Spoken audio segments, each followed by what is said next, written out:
All learning is state dependent. I never want to learn in a bored state, right? Most people, like when they read, they're in a bored state. How many people, you read a page in a book, get to the end, and just forget what you just read?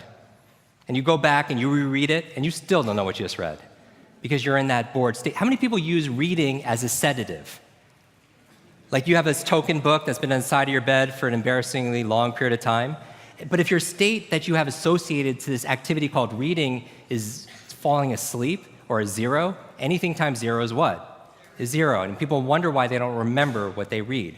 So control your state. Finally, the T in FAST and Be Fast stands for teach. Teach. I recommend that throughout this entire gathering and beyond, you learn with the intention of teaching it to somebody else. Does that make sense? If you had to teach this to somebody when you got back home, your team, your family, your friends, would you learn it differently? Yes or yes?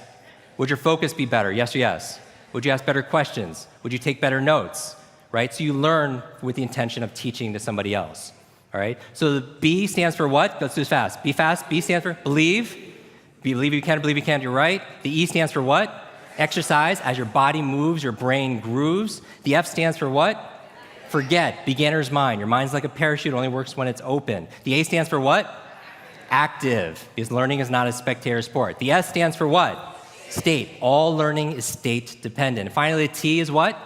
Teach, because when you teach something, you get to learn it twice. Let me close with this. This is how I used this once.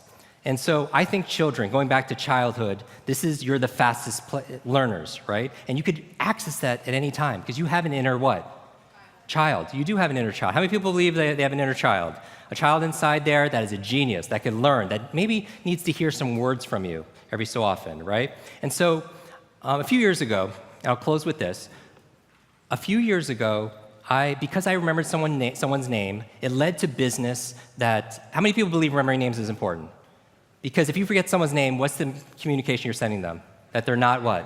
Important. How are you going to show somebody you care for their business, their future, their finances, their health, if you don't care just to remember them, right? And so I remember someone's name. It led to his business for 20th Century Fox, and it was for the chairman, and I was training him and his executive team on a Friday. And I go there, and because I was in state, because I saw all this Avatar like memorabilia, and I saw this movie poster with Star Wars,